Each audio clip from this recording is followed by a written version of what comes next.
गणतंत्र दिवस की तैयारी को लेकर जिलाधिकारी ने परेड का लिया जायजा। इस बार सैंडिस कंपाउंड मैदान में दिखेगी 11 झांकियां। गणतंत्र दिवस को लेकर तैयारियों जोरों से की जा रही है। 2 साल का कोरोना के कारण सभी तरह के कार्यक्रमों पर जहां पाबंदी लगी थी, जिसके कारण से कोई भी कार्यक्रम नहीं हो पा रहा था, लेकिन इस बार सभी प्रकारों के कार्यक्रमों पर छूट मिलने के बाद सैंडिस कंपाउंड में गणतंत्र दिवस की तैयारी को लेकर फाइनल परेड की तैयारी का जायजा लेने जिलाधिकारी सुब्रत सेन पहुंचे और उन्होंने परेड का जायजा लिया। वहीं जिलाधिकारी ने बताया कि इस बार 11 झांकियां निकली जाएगी और भीड़ के मद्देनजर सुरक्षा के पुख्ता इंतजाम किए गए हैं। वहीं जिलाधिकारी ने परेड कर रहे जवानों के प्रदर्शन को बेहतर बताया। फाइनल रिहर्सल का कार्यक्रम आप लोगों ने देखा, सब लोगों का ने बहुत अच्छा प्रदर्शन जो है किया है और इस बार पहली बार कोविड के बाद जो है एक तरह से किसी तरह की बंदिश नहीं है, तो इसमें काफ़ी संख्या में आगंतुक भी आएंगे। वैसे हम लोग ऑनलाइन भी जो है पूरे कार्यक्रम का प्रसारण हम लोग कर रहे हैं, यूट्यूब वगैरह पे अवेलेबल रहेगा, डिस्ट्रिक्ट के वेबसाइट पर भी, सोशल मीडिया पर भी। और 11 झांकियाँ इस बार, ये तीसरा साल होगा जो तो आप देख रहे हैं कि कोविड के कारण बंद था, झांकियों वगैरह का प्रदर्शन नहीं होता था, तो 11 झांकियाँ भी रहेंगी और जितने भी हमारे प्लाटून्स हैं, ट्रूप्स हैं, जो सब लोग अच्छा मेहनत कर रहे हैं और बहुत अच्छा प्रदर्शन सबका रहेगा। सरस्वती पूजा पर रक्षा दल पुलिस मित्र के द्वारा गणतंत्र दिवस और सड़क सुरक्षा को लेकर निकाला गया जागरूकता रैली। समाहरणालय के सामने से ग्राम रक्षा दल सह पुलिस मित्र के द्वारा गणतंत्र दिवस और सड़क सुरक्षा को लेकर जागरूकता रैली निकाली गई। रैली में ग्राम रक्षा दल के पुरुष और महिला सदस्यों हाथों में तिरंगा लिए हुए पूरे शहर का भ्रमण कर लोगों से हेलमेट लगाने और सीट बेल्ट लगाकर चलने की अपील करते नजर आए। वहीं सड़क दुर्घटना में लगातार हो रही वृद्धि को रोकने के लिए नियमों का पालन करते हुए वाहन चलाने की अपील की गई। ये रैली गणतंत्र दिवस के शुभ अवसर पर नशा मुक्ति हमारे बिहार में जो ड्रीम प्रोजेक्ट बिहार सरकार का है, उसमें हम लोग नशा मुक्ति अभियान निकालें और गणतंत्र दिवस के शुभ अवसर पर एवं रोड एक्सीडेंट के लिए हम लोग सुरक्षा अभियान निकालें और इसको लोगों को संदेश यही है कि नशा से अभी हमारे बिहार में सिवान ज़िला में बहुत सारे मेरे बिहार के भाइयों नशा करके मारे गए हैं। इसलिए हम चाहेंगे कि नशा एक जहरीली चीज़ है, इनको सेवन करने से कहीं न कहीं हमारे बिहार में मौत हो रहा है। नाम बताइए।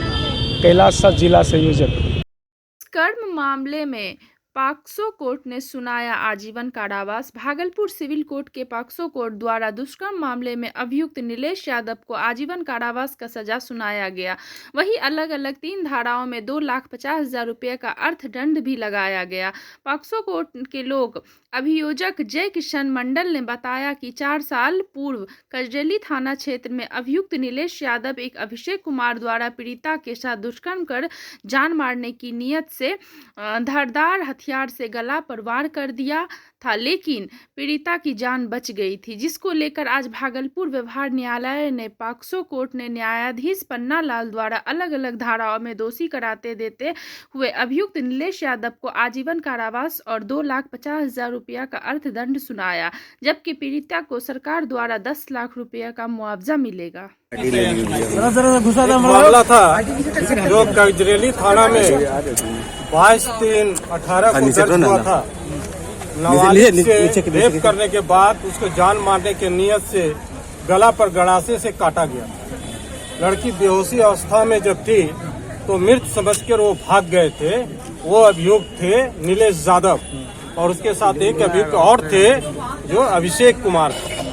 अभिषेक कुमार किशोर न्याय बोर्ड चले गए। यहाँ एक अभियुक्त जो नीलेश यादव थे वो उस समय से घटना के बाद पकड़ में नहीं आ रहे थे। 4 साल वो फरार ही रहे। यहाँ न्यायालय से कुर्की वारंट वगैरह सब भेजा गया। 4 साल के बाद वो पकड़ के आए।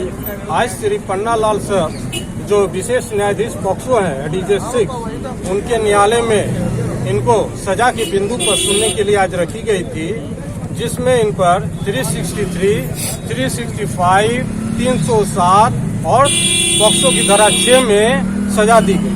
इसमें 363 में 7 साल की सजा, 25,000 रुपया अर्थदंड, 365 में 7 साल की सजा, 25,000 रुपया दंड, 307 में आजीवन कारावास और 1 लाख रुपया अर्थदंड और पॉक्सो की धारा 6 में आजीवन कारावास, मृत्युपरंत शेष जीवन काल तक इनकी सजा बरकरार रहेगी और 1 लाख रुपया अर्थदंड।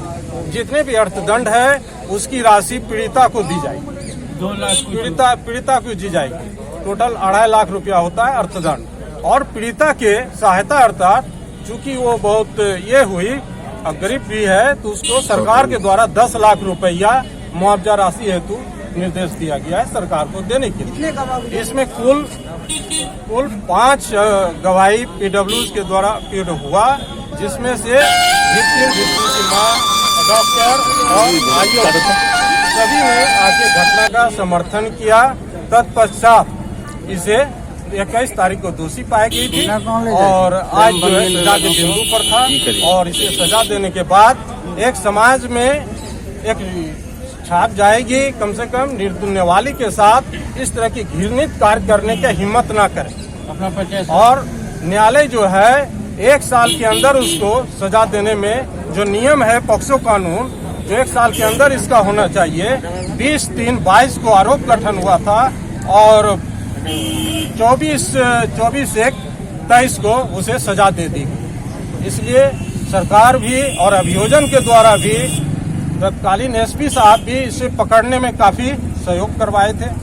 और भागलपुर जिले के बबरगंज थाना क्षेत्र के अलीगंज ऊपर गंगटी मोहल्ले में रणधीर कुमार उर्फ राहुल ने मृतक युवक मिनरल वाटर का पानी का व्यापार करता था। मृतक के पिता का कहना है कि सुबह जब लोग सामने के मंदिर में चाबी मांगने के लिए गए तब युवक को फंदे से लटका हुआ देखा। इसके बाद घर वाले सहित पुलिस को सूचना दी गई, जिसके बाद सबको फंदे से उतारा गया। वहीं मृतक के पिता का कहना है कि उनका बेटा शादीशुदा था लेकिन पास के ही एक लड़की से प्रेम करता था, जिस कारण से युवक ने यह कदम उठाया। जबकि मृतक की पत्नी 1 साल से उस युवक के साथ नहीं रह रही थी। वही घटना की सूचना के बाद पहुंची पुलिस ने सबको अपने कब्जे में लेकर पोस्टमार्टम के लिए। हम लोग घर में सोते हुए थे, 2 मकान है, वो मकान बगल में है। हाँ। पानी उनी बेचता था। हाँ। तो रात में नहीं रह करता था, सब दिन वही नहीं रहता था। हाँ।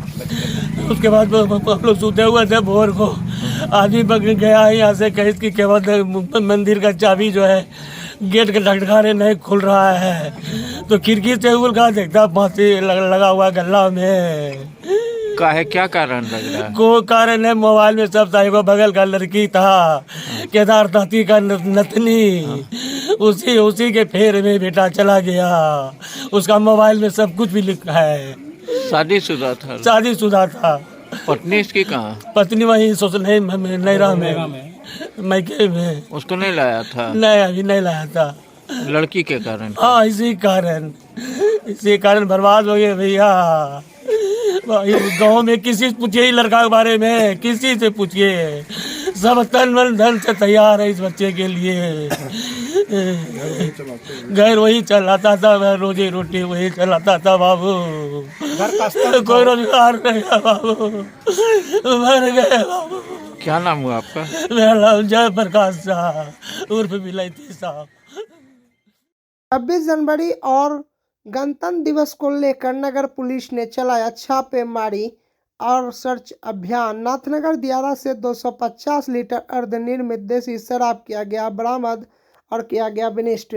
सरस्वती पूजा और गणतंत्र दिवस को लेकर भागलपुर पुलिस सतर्क है। वही वरीय पुलिस अधीक्षक के निर्देश पर मंगलवार को नगर पुलिस उपाध्यक्ष अजय कुमार चौधरी के नेतृत्व में नाथनगर, ततारपुर विश्वविद्यालय और जोगसर ओपी थाने की पुलिस के साथ छापेमारी सह समकालीन अभियान चलाया गया, जिसके तहत फरार अपराधियों के ठिकाने पर छापेमारी सहित अवैध शराब के हॉटस्पॉट को चिन्हित कर छापेमारी की गई। वही पुलिस द्वारा छापेमारी के दौरान नाथनगर के दियारा इलाके से करीब 250 लीटर अर्धनिर्मित देसी शराब बरामद किया गया और जिसे पुलिस द्वारा वहीं पर भी नष्ट कर दिया गया। पुलिस द्वारा तस्करों की पहचान कर ली गई है, जिसकी तलाश की जा रही है।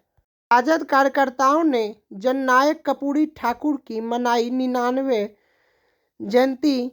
राष्ट्रीय जनता दल परिवार नाथनगर की ओर से जननायक कर्पूरी ठाकुर का 99वां जयंती प्रखंड अध्यक्ष अशोक कुमार राकेश की अध्यक्षता में मनाई गई। कार्यक्रम रामपुर खुद पंचायत पुरानी सराय पंचायत सरकार भवन के समीप एक निजी विद्यालय में बड़े धूमधाम से मनाया गया।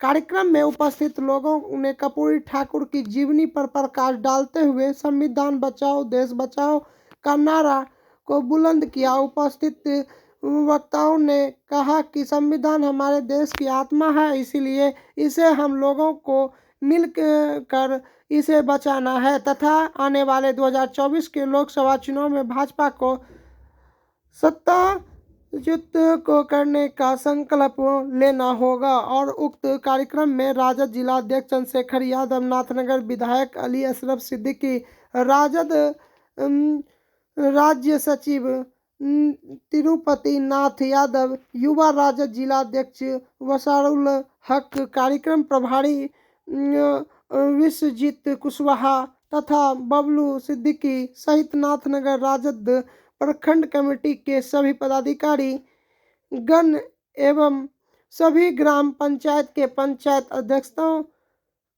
सहित सैकड़ों राजद कार्यकर्ता मौजूद थे। तो यहाँ पर आज इकट्ठा जो है, हम लोग का मकसद ये था कि आज कर्पूरी ठाकुर जी का जयंती था, उस अवसर पर हम लोग जो है यहाँ पर इकट्ठा हुए और उनकी ज़िंदगी के बारे में हम लोगों को विस्तार रूप से, हमारे जितना वक्ता है वो उनकी ज़िंदगी के बारे में उनको विस्तार रूप से रखा गया और लोगों को ये बात बतलाया गया कि सिर्फ जयंती मनाने से कहीं कुछ नहीं होता है। आप उनकी ज़िंदगी में क्या क्या किए, वो क्या सोचते थे, क्या करते थे, वो चीज़ आप लेकर अपनी ज़िंदगी में ले जाएं और अपनी ज़िंदगी में उतारें। तब आप जो काम करते थे और उनसे लोगों को जो फायदा होता था, आप भी अगर अपनी ज़िंदगी में उतारेंगे तो आपसे भी लोगों को फायदा होगा और आप भी एक दिन जो है ये सब उनकी ज़िंदगी बताता है बातों पर चलेंगे तो आपका ज़िंदगी कामयाब होगा, लोगों को फायदा भी होगा और आपको फायदा होगा। आपका परिचय? मेरा नाम मोहम्मद जिला पंचायत। क्या मतलब कार्यक्रम रखे थे आप? आज हम लोग राष्ट्रीय जनता दल के तत्वाधान में पूरे बिहार के हर एक प्रखंड पर जननायक कर्पूरी ठाकुर जी की 99वीं जयंती समारोह हर प्रखंड पर मनाया जा रहा है। उसी क्रम में आज हम लोग नाथनगर प्रखंड राष्ट्रीय जनता दल की ओर से आयोजित इस जयंती समारोह में उपस्थित हुए हैं और हम लोग जननायक कर्पूरी जी के जीवनी पर प्रकाश डालने का काम हर एक कार्यकर्ताओं ने एक एक कर किया है। साथ ही उनके विचारों को अपने जीवन में आत्मसात करने का संकल्प लिया है। आपका परिचय? मेरा नाम डॉक्टर तिरुपति नाथ यादव, प्रदेश सचिव राष्ट्रीय जनता दल बिहार। मधुसूदनपुर थाना क्षेत्र के करेला गांव के वार्ड 9 के निवासी ललन कुमार के 13 वर्षीय पुत्र आदर्श राज लापता हो गया। भागलपुर जिले के नाथनगर मधुसूदनपुर थाना क्षेत्र के करेला गांव के वार्ड 9 के निवासी ललन कुमार के 13 वर्षीय पुत्र आदर्श राज लापता हो गया, जिसको लेकर लापता बच्चे के पिता ललन कुमार ने मधुसूदनपुर थाना में गुमशुदगी के रिपोर्ट दर्ज कराया है और पुत्र के खोजबीन का गुहार लगाया है। वही ललन कुमार ने बताया कि उसका पुत्र 19 जनवरी की शाम में घर से गांव के ही किराना दुकान सामान खरीदने के लिए गया था, उसके बाद से वापस घर नहीं आया है। बृहस्पतिवार रात्रि 8 बजे दुकान कुछ किराना सामान लेने भेजे थे, बट वो तब से जो वापस नहीं आया है और हम इसकी रिपोर्ट मधुसूदनपुर थाने में भी दिए हैं और कार्रवाई की बात आगे कही गई है। और आज उनका फ़ोन भी आया था, तो आज हम कार्रवाई कुछ करने का प्रारंभ करेंगे। पुलिस जांच में जुटी? क्या जांच की पुलिस? अभी तक तो जांच नहीं हुई है, बट आवेदन सब दिया हुआ है और उस पर एक्शन लेने के बाद आश्वासन दिया गया है, बट अभी तक आश्वासन के हिसाब से कार्रवाई होने की संभावना दिख रही है, बट हुई नहीं। अभी जांच नहीं की है पुलिस? नहीं आया है, बट बात हुई है, फ़ोन पे हम कॉल करके आ जाएंगे। अच्छा, ये मतलब कौन सा क्लास में बच्चा पढ़ता था आपका? क्लास सेंट जोसेफ में 6 क्लास का बच्चा है। क्या बजे से बच्चा गायब है आपका? रात के 19 तारीख को 19 जनवरी को 8 बजे के आसपास हमने कुछ दुकान सामान लेने भेजा था, उसी क्रम में वो। क्यों, कुछ कारण तो कुछ समझ में नहीं आता है, क्योंकि बच्चे हैं, कुछ सामान लेने भेजे थे, उसके हिसाब से फिर वो। कौन सा दुकान भेजे थे? बगल के छोटे बच्चे का कुछ सामान था, किराना लाने भेजे थे लोग। अच्छा, कितने साल के बच्चे थे? 13 साल के बच्चे। बच्चे का नाम क्या है? आदर्श राज। उसका पिताजी का नाम? मेरा नाम ललन कुमार हुआ। ललन कुमार नाम। घर? बस करेला। करेला, नूरपुर। जी। थाना? थाना मुजफ्फरपुर थाना। हसनपुर।